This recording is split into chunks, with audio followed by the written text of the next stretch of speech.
Hi, I'm Dr. Cecil Cockerham at the American Institute for Christian Education. I'm here to share with you information about the 12-month mentoring program. And I can tell you about it, but the most important thing is to hear graduates from the program. We have with us today Philip Sangel, who graduated in 2009, and Carol Cooper, who graduated in 2007. So we're going to hear from them today and let you make up your own mind if this program is for you. And I believe after you hear their success story, you may be also interested as they were at one time. So it's ladies first. So Carol, could you share a little bit about what that program meant to you and how it changed your life in 2007? And this is 2009 or 2010 already. And share with us what happened to you. Well, when I had an opportunity to be a part of the mentoring program in 2007, it was January, and I really didn't know what it was going to be like. But Dr. Cecil, if you were hosting it, it was worth my time and energy to at least come and check it out. And I would have to say today that that program actually changed my life. Mm-hmm. Now, if it changed her life, could it possibly change your life is my question. So continue on, Carol, and we're going to hear how that changed your life. But before we do, I want you to hear from Philip and how it changed his life as well. Yeah, I was searching when I was 2008. Yeah. I was stressed at work. I was worried and felt powerless. So I was searching, like, how am I gonna deal with this thing? And I met Doc, and he told me, hey, why don't you try my mentoring program? And I did, and things are never the same. It's not the same anymore. You know what? Sometimes you got to try it to see if you really like it.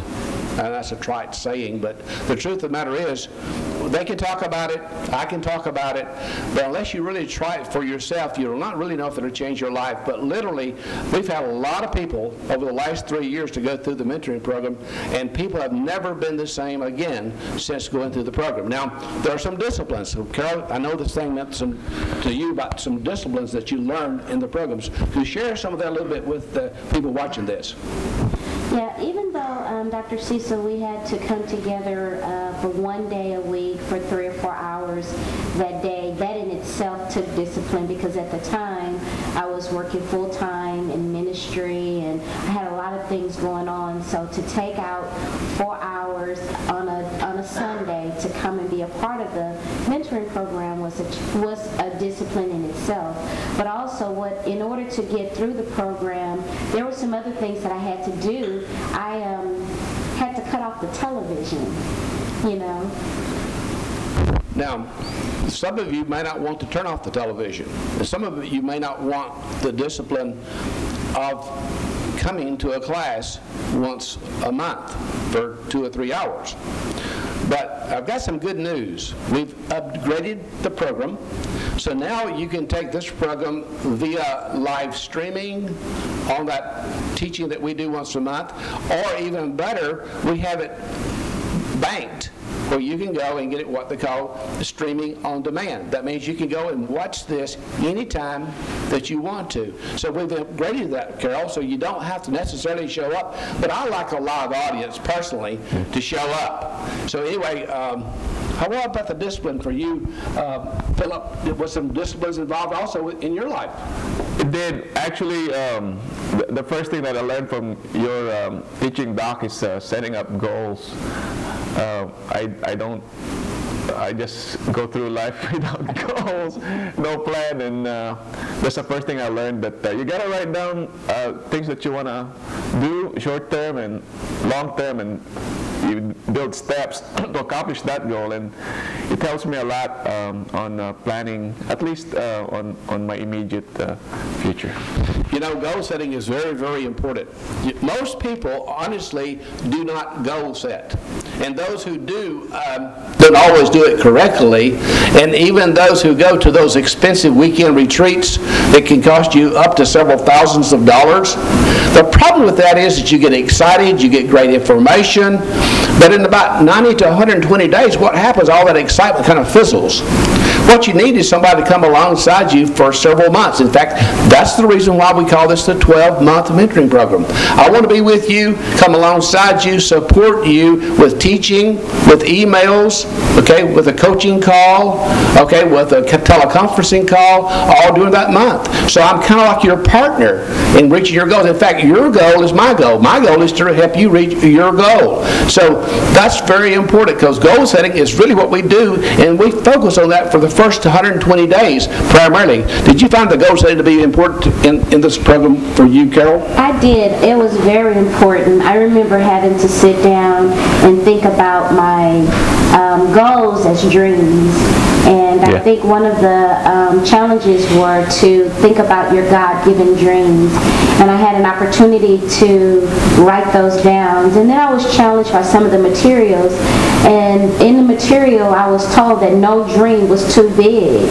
So I was able to expand my capacity to even dream as I went through the mentoring program in those first 120 days. You know, that dream board is so important, isn't it, guys? Yeah. And you had a dream ledger. Yeah. So you had two different techniques, but both of those were very important, because it's important to see, not only to know about your goals, but to see your goals, and then you have the opportunity to pray over your goals, and then we have affirmations to confirm those goals. Yeah. And I think that's very important. Now, you use the dream board or the goal board, but Philip, share a little bit about yours, because it was different but very effective.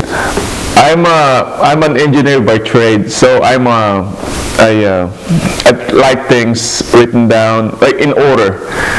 I don't need pictures. All I need is steps, and that's what I did. I wrote down my goals, dream first, and see what God has to. What God has for me, and I develop steps to accomplish those small goals.